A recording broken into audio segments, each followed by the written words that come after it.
Assalamualaikum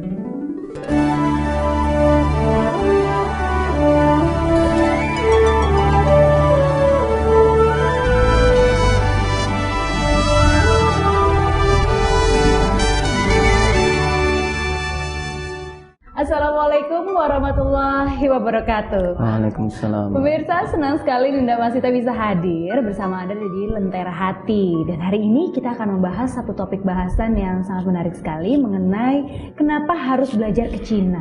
Nah, kenapa harus ke Cina? Kenapa tidak ke Singapura, Amerika dan sebagainya? Nah, karena di sini ada satu hadis yang diriwayatkan oleh Abu Atika Al-Bashri juga bin Malik, di mana dikatakan bahwa utlubul ilma walau bishin. Nah, tuntutlah ilmu sampai ke negeri Cina.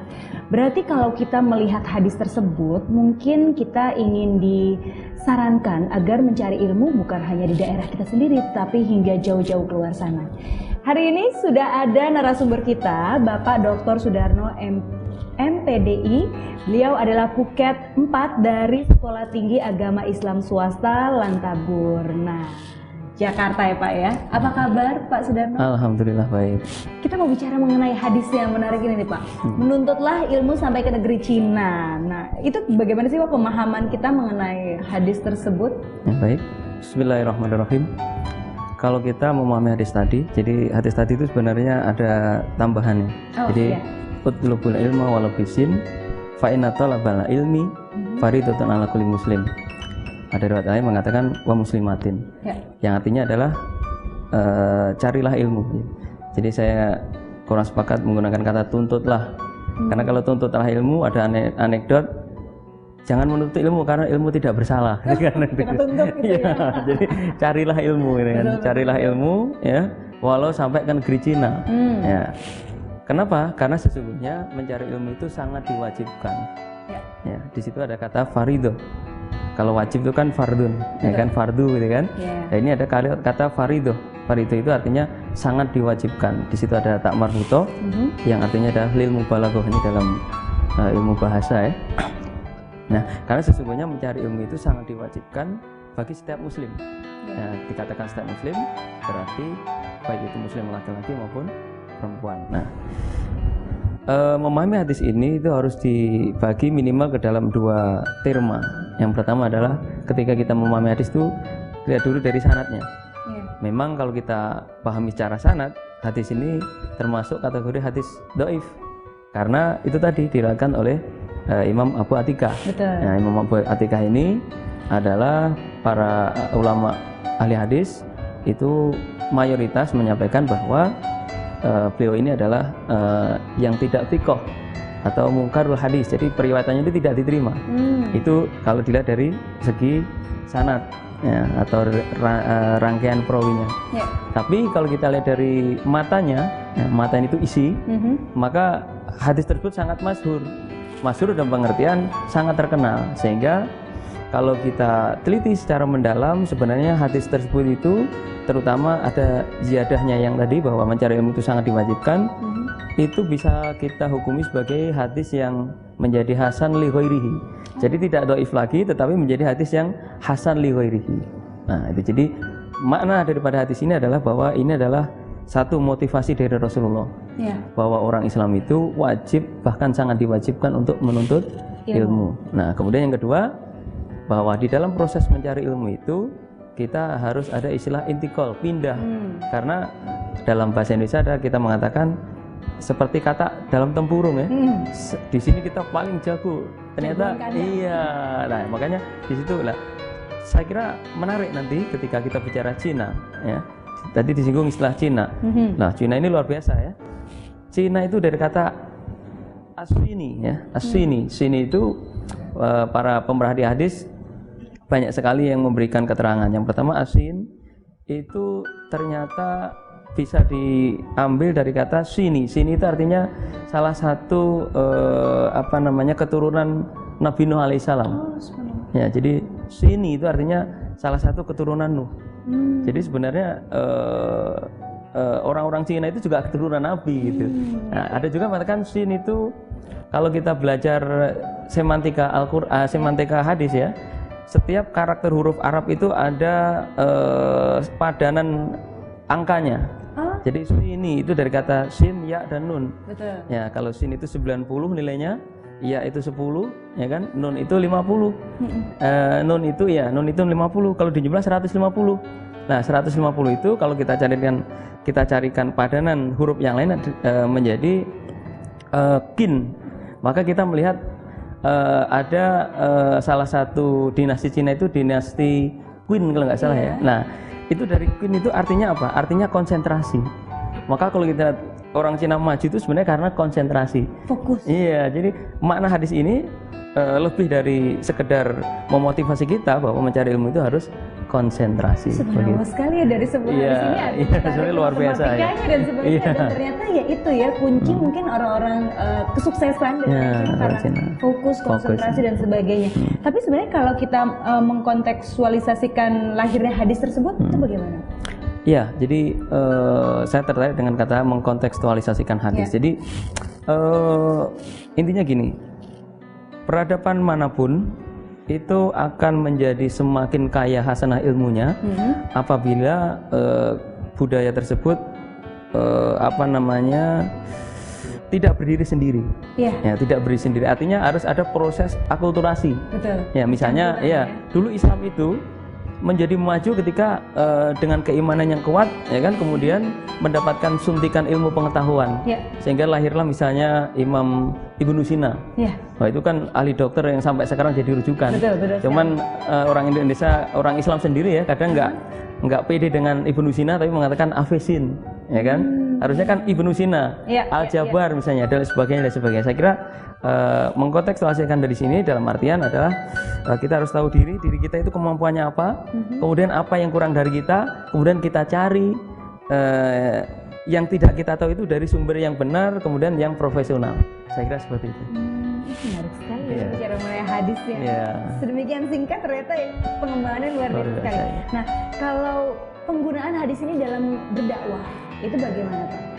Ya, itu tadi. Jadi dalam konteks dakwah, hadis ini memberikan motivasi kepada kita. Oh, baik. Jadi mencari ilmu itu dalam Islam itu kan namanya ilmu. Ada sebuah hadis mengatakan al ilmu nurun. Wal jahlu dzulumatun. Ilmu itu adalah cahaya. Betul. Jadi ibarat seseorang itu kalau tidak mempunyai ilmu ya hidup itu gelap. Namanya orang gelap itu kan mau kemana nggak bisa, ya kan? Walaupun sebenarnya jalannya lempeng, tapi kalau gelap, ya kan? Nah, iya. Dengan ilmu maka akan menjadi terbukalah cakrawala. Seperti itu. Tadi karena Pak Sudara sudah menyentuh mengenai ilmu dan pendidikan, setelah ini kita berbicara mengenai itu ya Pak ya. Insyaallah. Supaya kita tidak seperti kura-kura dalam tempurung gitu ya. Nah pemirsa, selain satu ini kita akan membahas lagi lebih jauh mengenai hadis yang sangat menarik ini dan bagaimana perkembangan pendidikan, juga kenapa harus ke Cina, ada apa dengan Cina dan sebagainya. Nanti kita akan bicara lebih banyak lagi. Tetap bersama kami di Lentera Hati.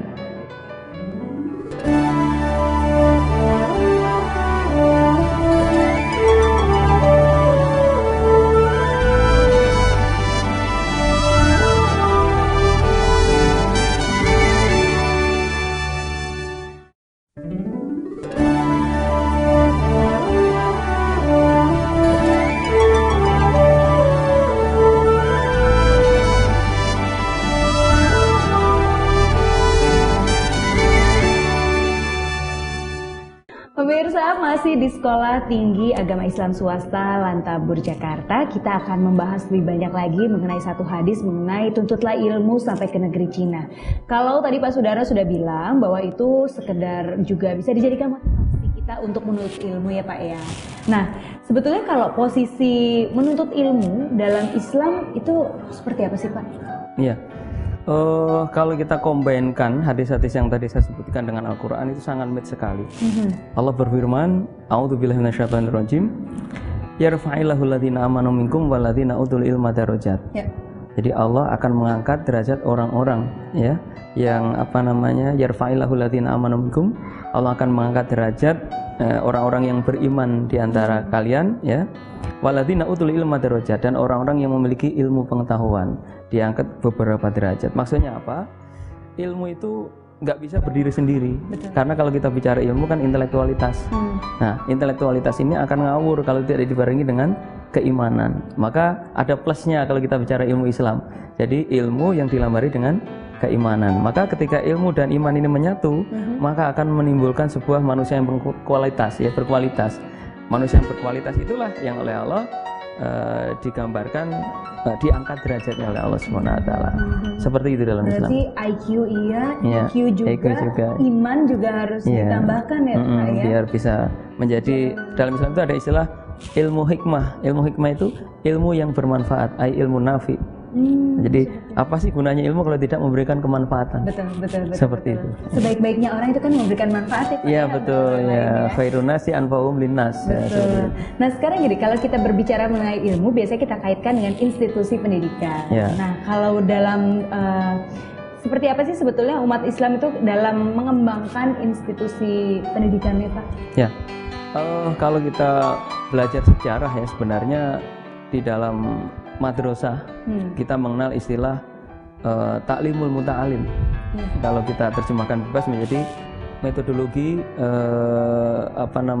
mencari ilmu. Ya. Nah, di dalam kitab Taklimul Muta'alim itu sebenarnya ada kurikulum yang sangat luar biasa yang itu dikembangkan oleh para ulama kita. Ya. Bagaimana kita mencari ilmu yang benar, bagaimana kita mencari teman yang benar, bagaimana mencari guru yang benar, bagaimana kita memanfaatkan ilmu yang benar, itu sebenarnya menjadi satu kesatuan yang harus diakui semua. Karena apa? Karena kalau misalnya manusia ini sebenarnya pinter, tapi bergaulnya dengan orang-orang yang nggak benar, akhirnya ikut-ikutan nggak benar. Nah, jadi sebenarnya ada kitab, ini kalau kita bahas sekarang mungkin 3 atau 2 hari ya.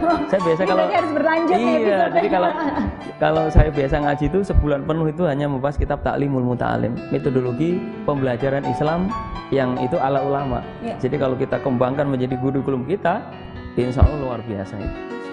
Jadi ilmu itu kita bagi menjadi ilmu ibtida, jadi ilmu dasar. Ilmu dasar ini adalah ilmu hal. Bagaimana seorang itu dibekali dengan ilmu yang sekiranya untuk dirinya sendiri dulu. Sekarang ini kan kurikulum kadang campur aduk. Betul. Bagaimana seorang misalnya anak TK sudah diajarin pergi haji, ya kan? Sementara itu sebenarnya belum. Sementara dia untuk nyuci bajunya sendiri aja belum.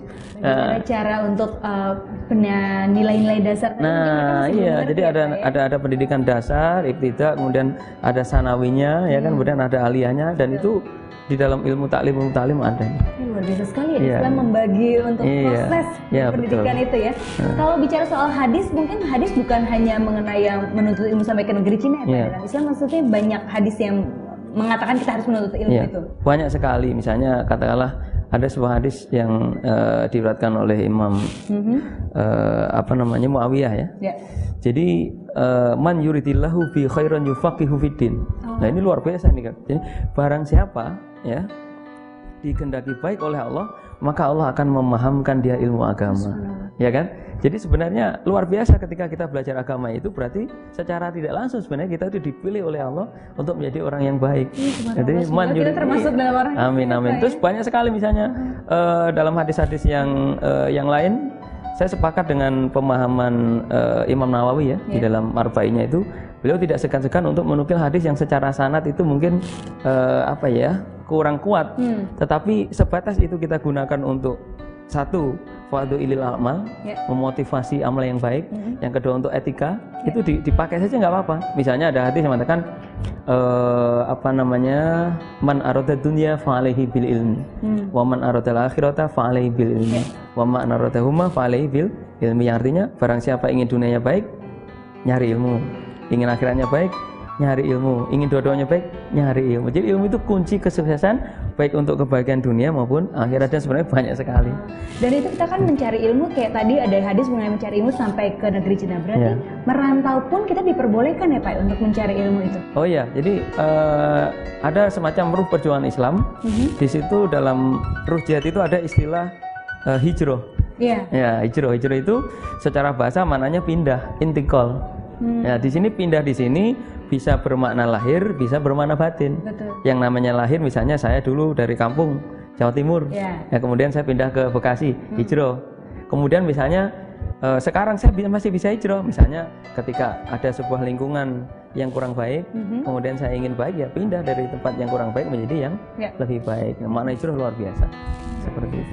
Berarti itu bisa menjadi syarat utama supaya tidak jadi kru-kru dalam tempat. Itu ada harus hijrah lah. Gitu. Nah, syarat utama untuk mencari ilmu yang bermanfaat itu apa sih Pak syarat-syaratnya? Dalam kitab Ta'limul Muta'allim tadi disebutkan ada 6. Jadi sebenarnya ini kalau di pesantren itu dipelajari oleh anak-anak yang masih usia TK. Begitu.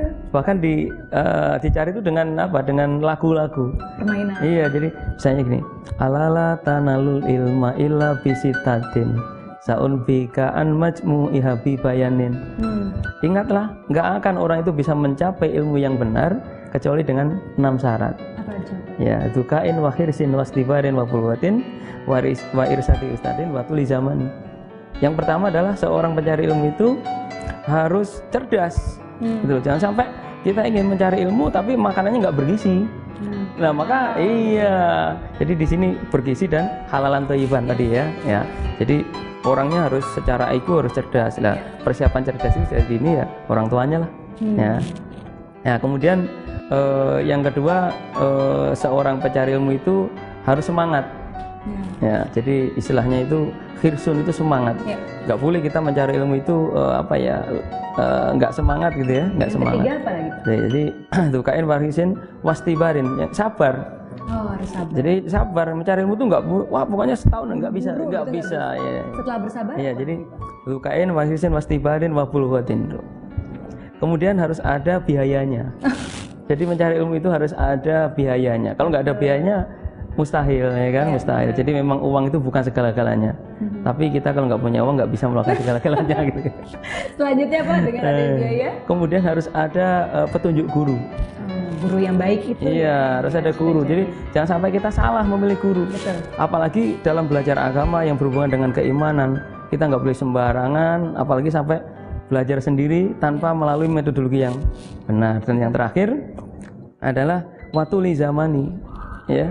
Di samping sabar, kita harus bisa menyadari bahwa mencari ilmu itu ada ruang, ya, harus kita menyiapkan waktu yang cukup lama. Kita ini kan kadang-kadang pengennya cepat-cepat, padahal yang instan itu ya kadang menyakitkan, ya. Kita harus ada prosesnya. Nah, begitu ya, seperti itu. Pak Saudara, ini sangat menarik sekali. Nanti kita lanjut ke obrolan kita lagi. Insya Allah, insya Allah. Nah, pemirsa, berbicara mengenai pendidikan, ini ternyata ada ilmunya juga. Bagaimana ilmunya tadi sudah disebutkan, dan semoga kita menjadi orang-orang yang semangat, bersabar untuk memperoleh ilmu. Selain satu ini, kita akan membahas lagi mengenai hadis carilah ilmu sampai ke negeri Cina. Tetap bersama kami di Lentera Hati.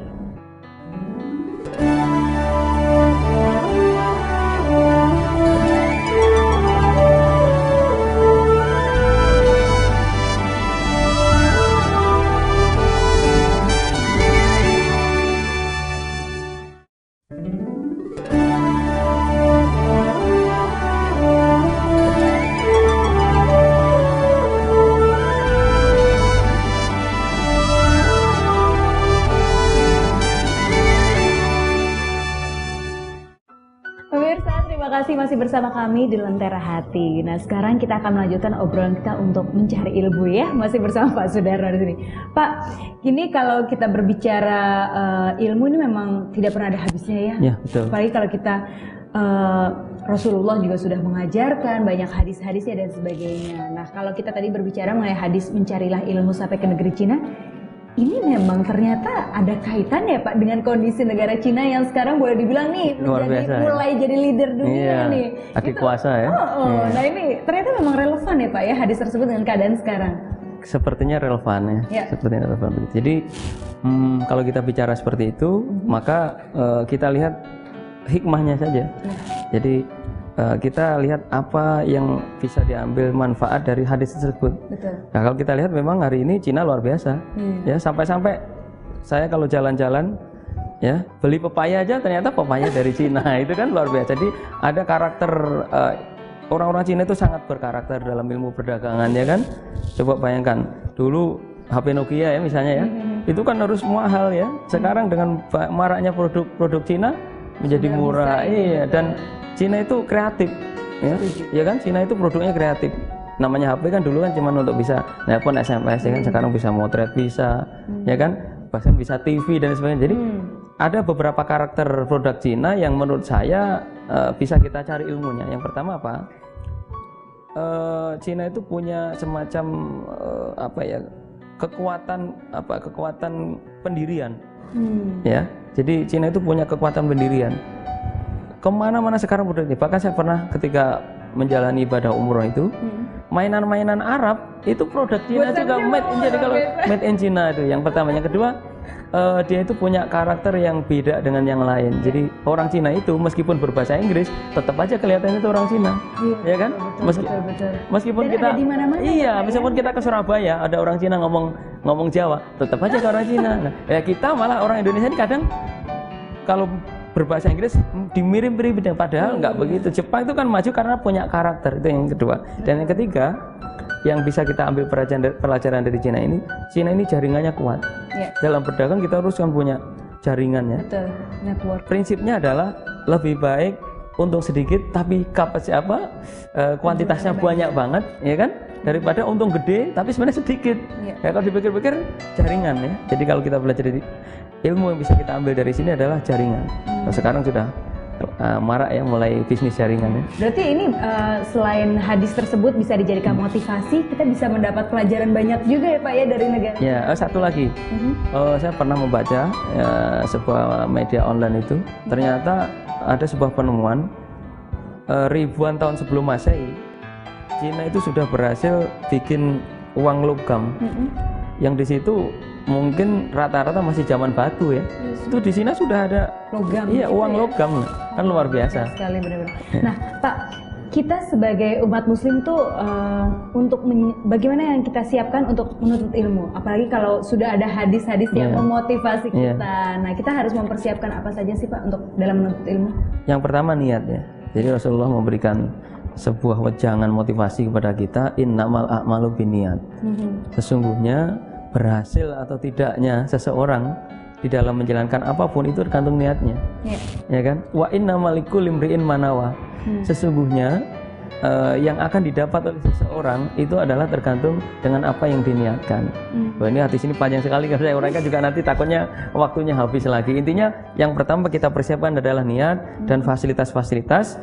Jangan kita ini mencari ilmu ingin gratis, karena biasanya kalau istilah Jawanya itu rego nggawa rupa, gitu kan. Ada harga, ada rupa. Nah, gitu. Jadi yang berkualitas lah gitu. Jadi persiapan fisik, mental dan niat yang kuat untuk bisa memperoleh pendidikan ilmu yang bermanfaat baik, ya. Oke. Nah, kalau misalnya kita sudah mendapatkan ilmu yang sedemikian bagus dengan niat dan sebagainya, apa yang harus kita lakukan sih Pak untuk dapat bermanfaat untuk orang lain? Ya, kembali ke hadis yang Mbak Nida sebutkan tadi bahwa khairun nasi anfa'uhum linnas. Sebaik-baik manusia adalah yang paling banyak memberikan kemanfaatan kepada orang lain. Maka sebaik-baik ilmu adalah ilmu yang praktek. Jadi jangan sampai ilmu itu hanya jadi teori. Betul. Ilmu kita pelajari, kita jadikan teori, akhirnya kita tutup buku, setelah itu kita nyangkul lagi. Ya kan, harusnya ilmu itu setelah kita dapatkan kita praktekkan sekecil apapun. Prinsipnya adalah balighu ani walau ayah. Sampaikan dariku, kata Rasulullah, walaupun cuma satu ayat. Seperti itu. Jadi memang ini sekali ya Pak ya, maksudnya kita sebagai manusia memang apa yang kita punya itu memang memberikan manfaat walaupun cuma sedikit. Iya, harus kita berikan orang lain lah, bermanfaat. Kalau orang yang belajar agama ditinggikan derajatnya, kalau yang memberikan pelajaran itu bagaimana Pak? Ya, namanya orang yang berilmu itu maknanya kan mempunyai ilmu dan mengajarkan ilmu. Seperti misalkan di Al-Quran, itu kan pedomannya adalah khairukum man ta'allamal Qur'ana wa 'allamahu. Jadi sebaik-baik kalian adalah orang yang mau belajar Quran, artinya nanti setelah belajar dapat ilmu, kemudian mau mengajarkan kepada yang lain. Nah, seperti itu. Intinya itu ya. Ternyata dari sebuah hadis, carilah ilmu sampai ke negeri Cina, bukan hanya itu saja Pak, pengembangannya luas, bisa kemana-mana ya. Iya, betul. Oke, baik Bapak, ini memang menyenangkan sekali, apalagi dengan hadis yang sederhana itu. Ternyata memang apa yang kita lakukan sebagai umat Islam tuh, peran kita untuk mengembangkan pendidikan juga luar biasa. Luar biasa ya. Pak Sudarno, ini terima kasih sekali, tapi mungkin sama-sama. Bapak bisa memberikan ujangan kita semua yang ada di sini mengenai pendidikan. Apa sih yang membuat kita tuh memang harus sekali mempunyai pendidikan yang baik, Pak? Ya, jadi seperti yang saya sebutkan tadi bahwa orang yang dikehendaki baik oleh Allah, maka Allah akan memahamkan dia ilmu agama. Maka kalau kita ingin baik ya satu, belajar ilmu agama. Nah, belajar ilmu agama adalah mempertebal keimanan kita. Nah, ternyata itu saja nggak cukup. Untuk menjadi orang yang diangkat derajatnya oleh Allah, selain kita mendapatkan ilmu agama, artinya iman kita kuat, kita harus mempunyai ilmu-ilmu yang lain. Kalau kita punya ilmu teknologinya kuat, kemudian imannya kuat, insya Allah kita akan menjadi orang yang diangkat derajatnya oleh Allah Subhanahu wa Ta'ala. Itu saja. Tidak boleh satu sisi aja ya, Pak, ya, tapi jadi dunia akhirat benar-benar harus imbang ya, betul. Oke. Pak Sudarno, terima kasih sekali ya Pak, Ya, atas sama-sama. obrolan ini sangat menarik sekali nih. Nah pemirsa, ini sangat menarik sekali dengan satu hadis mengenai carilah ilmu sampai ke negeri Cina. Itu bisa dijadikan motivasi kita untuk belajar, untuk memperbanyak ilmu kita. Dan mempelajari ilmu bukan hanya ilmu agama saja, tetapi harus diimbangi dengan ilmu dunia kita agar kehidupan kita akan lebih bermanfaat untuk masyarakat lainnya. Terima kasih untuk Sekolah Tinggi Agama Islam Swasta Lantabu Jakarta. Terima kasih juga untuk Anda yang sudah menyaksikan. Kita jumpa lagi di Lentera Hati berikutnya. Wabillahi taufiq wal hidayah. Wassalamualaikum warahmatullahi wabarakatuh. Waalaikumsalam warahmatullahi wabarakatuh.